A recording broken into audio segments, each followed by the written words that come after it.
Good morning and happy Sunday. So আমি সকালবেলা ঘুম থেকে উঠে ফ্রেশ হয়ে আমি এই জুসটা খাই, মানে সপ্তাহে 2 থেকে 3 দিন খাই। এটা ছিল বিট গাজরের জুস। এটা খুব ভালো স্কিনের জন্য, সো তোমরাও খেতে পারো। দেন তারপর ছিল ব্রেকফাস্টে করে নিয়েছিলাম লুচি আর ঘুগনি। আজ তো সানডে না, তো লুচি ঘুগনি তো বানতে হয় না। সো লুচি ঘুগনি তো খেতে আমার ভীষণ ভালো লাগে।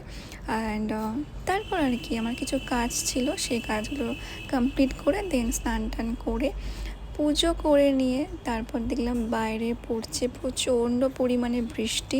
আমার না খুব ভালো লাগে জানলার ধারে বসে ফুরফুরে হাওয়া খেতে আর বৃষ্টির আর কি মজা নিতে আমার ভীষণ ভালো লাগে। আমি ওটাই করি, যখন বৃষ্টি পড়ে আমি ওখানেই বসে আর কি দেখি কেমন, মানে ব্যাস।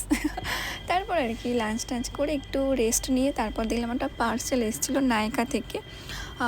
এই পার্সেলটা এসেছিলো, একটা ফ্রি গিফটও পেয়েছি এবং যেটা নিয়েছি সেটা হচ্ছে ডট অ্যান্ড কির একটা সিরাম, ভিটামিন সি সিরাম। এই সিরামটা আমি ফার্স্ট টাইম ইউজ করবো আর কি।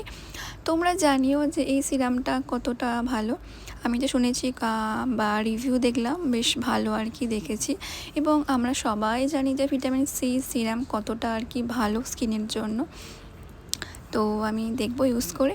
তারপর আর কি আমার সোজা চলে গেলাম ডিনারে, এবং ডিনারে ছিল আর কি রুটি এবং মাটন কিমার তরকারি। এটা খুব ভালো বানায় মামুনি। সো ঝটপট করে আর কি, মানে আমার এখন জিভে জল চলে আসছে। সো আমি খেয়ে নিই, ঠিক আছে। আর সাথে ছিল একটা পেঁয়াজ, যেটা ছাড়া ইনকমপ্লিট। সো ব্যাস এটা করে দেখা হচ্ছে অন্য কোনো ভিডিওতে। So tata, by.